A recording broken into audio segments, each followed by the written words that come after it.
Welcome viewers. Today I am going to introduce a new topic under partnership dissolution, especially simple dissolution, that is journal entries in the books of partnership business. आज हम आपके सामने में साधारण समापन, साझेदारी के साधारण समापन की स्थिति में जर्नल एंट्रीज की अकाउंटिंग बतलाने जा रहे हैं। आप लोगों को एग्जामिनेशन में थियोरी क्वेश्चन के रूप में फुल मार्क्स में कभी कभी जर्नल एंट्रीज बनाने के लिए, सिंपल रिजोल्यूशन के रिकॉर्ड करने के लिए जर्नल एंट्रीज बनाने के लिए बोला जाता है। तो कभी कभी प्रैक्टिकल क्वेश्चन दे करके उसकी जर्नल एंट्रीज बनाने के लिए बोली जाती है।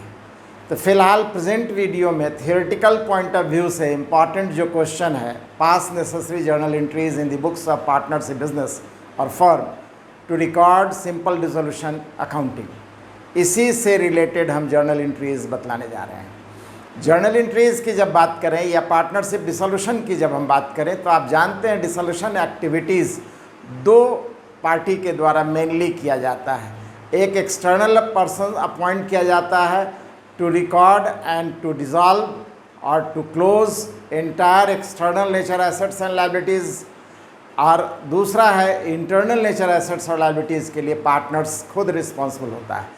इन दोनों के एक्टिविटीज़ के लिए, कंप्लीट डिसोल्यूशन एक्टिविटीज़ के लिए हम जर्नल एंट्रीज़ आपके सामने में प्रेजेंट करने जा रहे हैं। जहाँ तक रियलाइजेशन अकाउंट से रिलेटेड जर्नल एंट्रीज़ की बात आती है तो आप जानते हैं सबसे पहले एक्सटर्नल पर्सन्स के द्वारा अपने एक्सटर्नल नेचर के एसेट्स और लायबिलिटीज़ को रियलाइजेशन अकाउंट में ट्रांसफ़र किया जाता है। एसेट्स का नेचुरल साइड डेबिट होता है, इसलिए रियलाइजेशन अकाउंट के डेबिट में सबसे पहले हम एसेट्स को रिकॉर्ड करते हैं एंड देन एक्सटर्नल लायबिलिटीज़ को हम रियलाइजेशन अकाउंट के क्रेडिट में, चूँकि लायबिलिटीज़ का नेचुरल साइड क्रेडिट होता है, रिकॉर्ड करते हैं।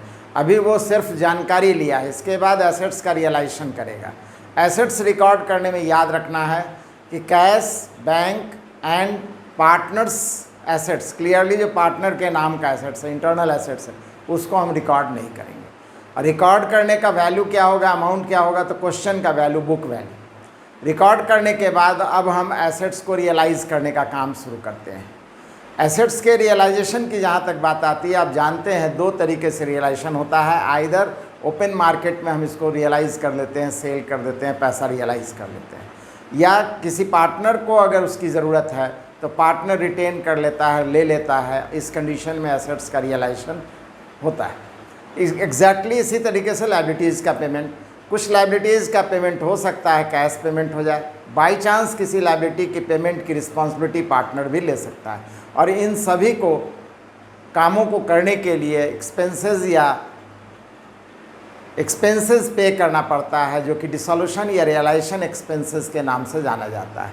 इन सब की अकाउंटिंग करने के बाद हम रिज़ल्ट निकालते हैं। जैसा कि देखे हैं रियलाइजेशन अकाउंट में, अगर रिज़ल्ट डेबिट में आता है तो उसे हम प्रॉफिट के नाम से उस प्रॉफिट को भी पार्टनर्स कैपिटल में ट्रांसफ़र किया जाता है। बाई चांस अपोजिट साइड में रिज़ल्ट आने से लॉस के नाम से जाना जाता है और उसे भी पार्टनर्स कैपिटल अकाउंट में ट्रांसफ़र किया जाता है। इसके पश्चात पार्टनर्स लोन की बात करते हैं। पार्टनर्स लोन यदि क्वेश्चन में है तो उसके भी पेमेंट से रिलेटेड अकाउंटिंग आपको करनी होगी। और at last partners capital account से रिलेटेड ट्रांजैक्शंस की अकाउंटिंग करते हैं। पार्टनर्स कैपिटल अकाउंट में रिजर्व अनडिवाइडेड प्रॉफिट या प्रॉफिट एंड लॉस अकाउंट के नाम का कोई वैल्यू लायबिलिटीज साइड में है तो उसे हम पार्टनर्स कैपिटल में ट्रांसफ़र करेंगे। इसके अलावा पीएल अगर एसेट साइड में लॉस के रूप में दिया गया है तो भी पार्टनर्स कैपिटल में ट्रांसफ़र करेंगे। रियलाइजेशन अकाउंट के प्रॉफिट लॉस को ट्रांसफ़र करेंगे। पार्टनर्स के द्वारा एसेट लायबिलिटीज़ लिया गया है तो पार्टनर्स कैपिटल में रिकॉर्ड किया जाता है। पार्टनर्स लोन पेमेंट कैश में किया जाएगा, इसलिए कैपिटल अकाउंट से उसका कोई संबंध नहीं है। इतना सब कुछ रिकॉर्ड कर लेने के बाद कैपिटल अकाउंट की बैलेंसिंग करते हैं। और बैलेंसिंग में आपको जानकारी दिया गया है कि अगर हमारे पास कोई सरप्लस पैसा बचता है तो पार्टनर्स को कैश पेमेंट कर दिया जाएगा, वापस दे दिया जाएगा। और अगर कुछ डेफिशिएंसी बचती है या होती है तो ऐसी स्थिति में partners will liable to cover up such type of deficiency in partners capital. इस तरीके से इस पूरे अकाउंटिंग से रिलेटेड डिसोल्यूशन डेट में जो ट्रांजैक्शंस होते हैं, इन्हीं की अकाउंटिंग हम आपको जर्नल एंट्रीज़ के रूप में बतलाने जा रहे हैं। तो सबसे पहले रियलाइजेशन अकाउंट से रिलेटेड जर्नल एंट्रीज़ को एकदम क्लासिफाइड वे में अगर जर्नल एंट्री लिखते हैं तो याद करना भी आसान, लिखना भी आंसर आसान और सुविधाजनक होगा हमेशा के लिए। इसी कारण से रियलाइजेशन से रिलेटेड जर्नल एंट्रीज़ की अकाउंटिंग सबसे पहले करते हैं। तो उसमें पहली एंट्रीज होती है टू रिकॉर्ड एक्सटर्नल एसेट्स और excluding cash bank and partners assets.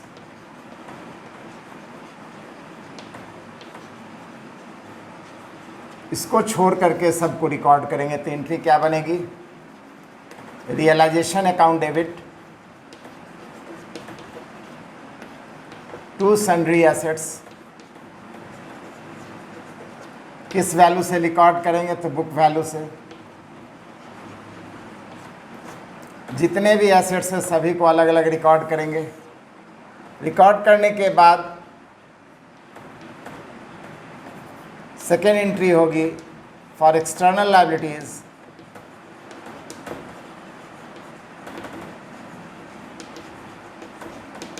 Transfer to realisation account.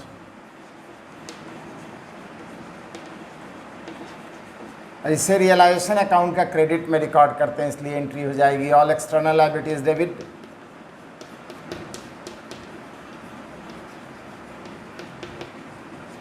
किस वैल्यू से आएगा? बुक वैल्यू से आएगा। जितनी भी लायबिलिटीज है सबको अलग अलग रिकॉर्ड करेंगे टू रियलाइजेशन अकाउंट।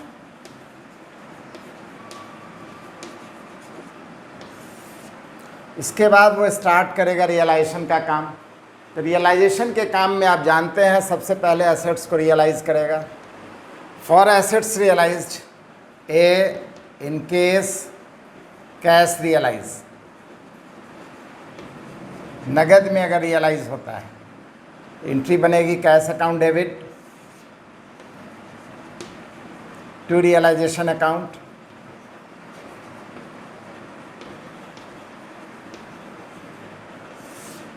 और B in case assets taken by partner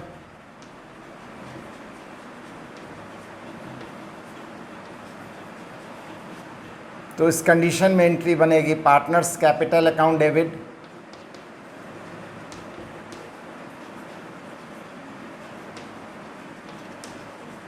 to realisation account.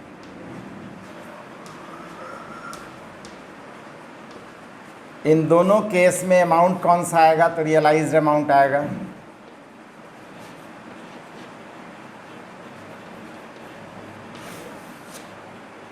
और नरेशन जो है जर्नल एंट्रीज, पहली बात तो जर्नल के प्रोफार्मा में या कॉलम में बनाएंगे अगर हम प्रैक्टिकल क्वेश्चन बनाते हैं, सॉल्व करते हैं उस क्रम में।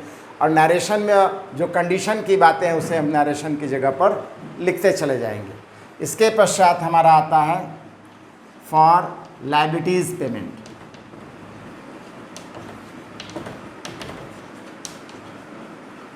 लायबिलिटीज का भी पेमेंट या तो कैश के रूप में होगा, if cash paid,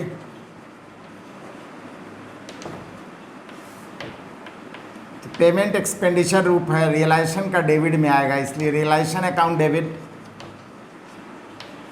to cash account.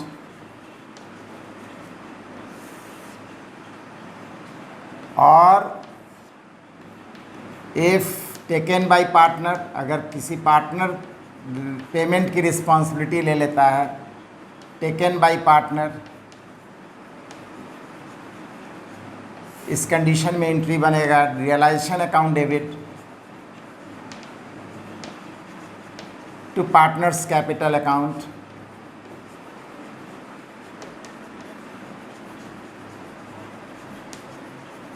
इन दोनों केस में कौन सा अमाउंट आएगा? तो पेमेंट अमाउंट आएगा।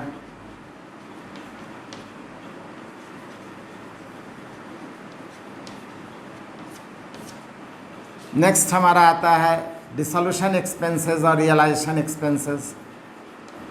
डिसोल्यूशन और रियलाइजेशन एक्सपेंसेस किसी भी नेचर का एक्सपेंस होता है तो एक्सपेंसेस को रिकॉर्ड करने के लिए हम जर्नल एंट्री बनाएंगे। एक्सपेंसेस लॉस डेबिट आइटम है, इसलिए realisation account debit to cash account. Cash की जगह बैंक भी हम यूज़ कर सकते हैं, हमारी मर्जी आपकी मर्जी। एसेट्स के रियलाइजेशन हो गया, एक्सपेंसेस हो गया, तो रियलाइजेशन अकाउंट का profit loss next. For profit और loss of realisation account,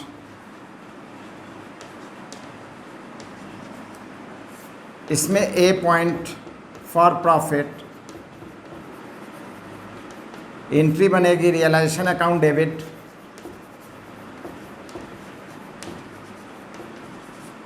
to partners capital account. जितने भी पार्टनर हैं सबके बीच में हम डिस्ट्रीब्यूट कर देंगे उनके प्रॉफिट शेयरिंग रेशियो में। बाई चांस लॉस का पोजीशन है तो एंट्री बनेगी पार्टनर्स कैपिटल अकाउंट डेबिट, जितने भी पार्टनर हैं सबको शो करेंगे, टू रियलाइजेशन अकाउंट। यहाँ पे आपका प्रॉफिट अमाउंट आएगा, यहाँ पे लॉस अमाउंट आएगा। रियलाइजेशन अकाउंट से रिलेटेड सभी जर्नल एंट्री कंप्लीट हो जाने के बाद अब डिसोल्यूशन डेट में नेक्स्ट स्टेप आता है। अगर क्वेश्चन में पार्टनर्स लोन है तो उसके पेमेंट की भी अकाउंटिंग करेंगे। For partners loan payment,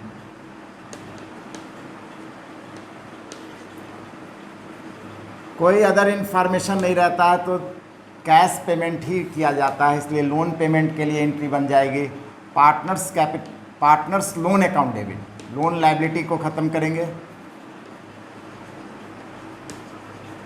to cash account.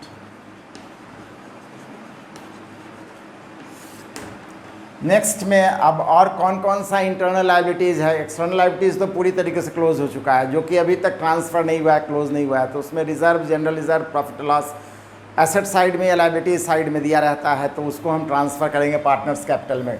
तो सबसे पहले reserve, general reserve,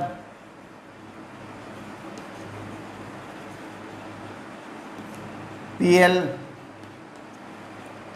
if given in balance sheet liabilities, तो इसे हम ट्रांसफ़र करेंगे to partners capital account.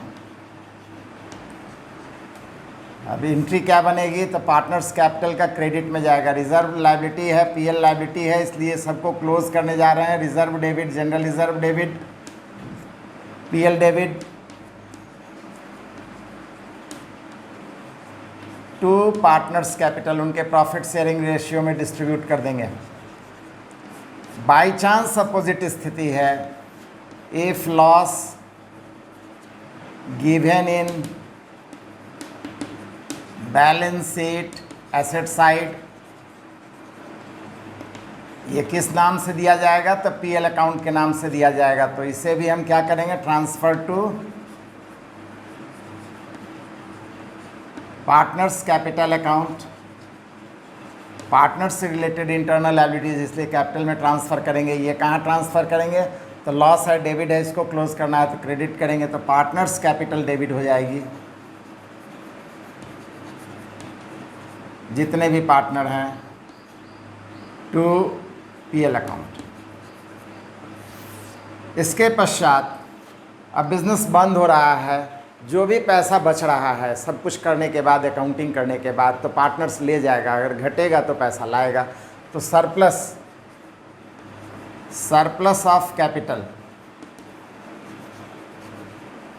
Taken by partner, जिस पार्टनर का सरप्लस है ले जाएगा।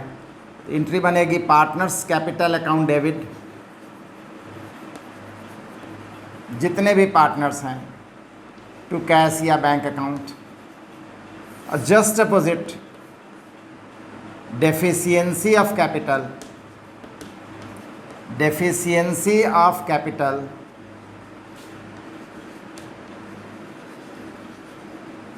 ब्रिंग्स इन, लाएगा। एंट्री बनेगी cash account debit to partners capital account, जितने भी पार्टनर हैं सभी के नाम को अलग अलग हम शो करके अकाउंट को क्लोज कर देंगे। इस तरीके से पूरे ट्रांजैक्शंस जो डिसोल्यूशन डेट में होती है उसकी जर्नल एंट्रीज कंप्लीट हो जाती है। इसके अलावा कुछ समस्याएं हैं, जैसा कि आपको पहले से बतलाएं हैं। अगर मान लीजिए अनरिकॉर्डेड एसेट्स का रियलाइजेशन, तो जैसे रियलाइजेशन ऑफ एसेट्स की अकाउंटिंग हम किए थे कैश रियलाइजेशन में, रिकॉर्डेड हो या अनरिकॉर्डेड हो, सब की अकाउंटिंग हम इसी में ले आ सकते हैं। अनरिकॉर्डेड लायबिलिटीज़ के पेमेंट की बात है तो इसी में ले आ सकते हैं। इसके अलावा provision for bad debts, depreciation, life policy fund, investment fluctuation fund, ये आइटम अगर दिया गया है तो इसको हम रियलाइजेशन अकाउंट का क्रेडिट में याद कीजिए बतलाए थे ट्रांसफ़र करने के लिए। अगर इससे रिलेटेड इन्फॉर्मेशन है तो ये रियलाइजेशन अकाउंट का क्रेडिट में ट्रांसफ़र होने का मतलब है एंट्री बन जाएगी reserve for doubtful debts debit, depreciation debit, सब लायबिलिटीज़ है उसको क्लोज कर रहे हैं। Investment fluctuation fund debit, life policy fund debit to realisation account. इस तरह से सभी लेन देन, चाहे एक्सेप्शन में अपवाद में भी कुछ बातें हैं तो उसकी भी हम जानकारी दिए। वैसे इन जनरल जब डिसोल्यूशन की जर्नल एंट्रीज थ्योरी में पूछता है तो आप इतनी बातों को लिख दीजिएगा। नोट में अगर ये अदर इन्फॉर्मेशन के रूप में उसको अलग से आप नोट में दे देते हैं तो अच्छी बात है, नहीं भी देने से कोई बहुत परेशानी की बात नहीं है। मेन ट्रांजैक्शंस डिसोल्यूशन डेट में यही होता है, इसी से रिलेटेड एंट्रीज़ आपको प्रेजेंट करना चाहिए। तो फिलहाल इन एंट्रीज़ को जानने के पश्चात हम आपको स्पष्ट रूप से बतला दें, इन एंट्रीज़ का अकाउंटिंग हम अगले वीडियो में प्रैक्टिकल क्वेश्चन लेकर के जर्नल एंट्रीज़ के रूप में उसका आंसर प्रेजेंट करके कैसे जर्नल एंट्रीज़ लिखेंगे, अमाउंट्स की जो जानकारी जर्नल एंट्रीज़ में नहीं है हम कैसे उसको कैलकुलेट करेंगे, इन सब की विस्तार से जानकारी हम अगले वीडियो में आपके सामने में रखने जा रहे हैं। साथ ही साथ स्पष्ट रूप से हम आपको बतलावें कि ये जर्नल एंट्रीज़ अगर सिस्टमेटिक ऑर्डर में आप रियलाइजेशन से रिलेटेड एंट्रीज़ को दिमाग में रख करके अकाउंटिंग कीजिए तो आसानी से बन जाएगा। लोन है तो उससे रिलेटेड अकाउंटिंग, पार्टनर्स कैपिटल से रिलेटेड एंट्रीज़, और लास्ट में फिर कैपिटल का एक्सेस पेमेंट, एक्सेस है तो पेमेंट कर देंगे, डेफिशिएंसी है तो लाने के लिए अकाउंटिंग करने की बात। हम अकाउंटिंग जर्नल एंट्रीज़ को याद करने की ज़रूरत नहीं है, थोड़ा सा दिमाग से काम करने का है, थोड़ा सा कंसंट्रेट होने का है, फिर आसानी से इस एंट्रीज़ को आप लिख सकते हैं। एग्जामिनेशन के पॉइंट ऑफ व्यू से थ्योरी में अगर ये फुल मार्क का क्वेश्चन आता है तो आसानी से आप इसका आंसर दे सकते हैं, और साथ ही साथ कोई रिस्क नहीं है कि टोटलिंग में या अमाउंट लिखने में किसी भी तरह का मिस्टेक होने का भी चांस नहीं है, और ऑलमोस्ट लगभग फुल मार्क्स आपको इसमें मिलने हैं। ऑब्जेक्टिव पैटर्न में भी इससे रिलेटेड क्वेश्चन को आसानी से पूछा जा सकता है। इन सभी कारणों से आपको ज़रूर विशेष रूप से ध्यान दे करके इन जर्नल एंट्रीज़ को देखना चाहिए। हमें उम्मीद है आप हमारे वीडियो को लाइक कर रहे हैं। अगर लाइक कर रहे हैं तो लाइक का बटन ज़रूर प्रेस कीजिए, जिससे कि आपको नोटिफिकेशन अगले वीडियो का मिलता रहेगा, और साथ ही साथ हमारे वीडियो को ज़्यादा से ज़्यादा शेयर कीजिए, सब्सक्राइब कीजिए। अब तक सब्सक्राइब नहीं किए हैं तो आवश्यक रूप से सब्सक्राइब कीजिए। साथ ही साथ एक प्रार्थना है, एक रिक्वेस्ट है आज के माहौल के अनुसार से कि आप लोग अपने आप को सुरक्षित रखें, सेफ रखें, घर में रहें, और बाहर अगर इमरजेंसी में निकलना पड़ता है तो जो कोविड-19 का प्रोविज़न्स है, व्यवस्था है, उसको ज़रूर ध्यान से फॉलो करें। साथ ही साथ आप लोगों को इस लॉकडाउन के पीरियड में, इस कठिन समय में पढ़ने के प्रति अपना इंटरेस्ट को अगर जगाए रखते हैं तो आसानी से समय कट जाएगा, अच्छे से समय कट जाएगा। आप लोग आपस में भी इसी तरह का डिस्कशन कीजिए तो स्वाभाविक तौर पर जो परेशानी है, जो माहौल है, उससे अलग हट करके एक अच्छा जीने का रास्ता आपको नज़र आएगा। Thank you.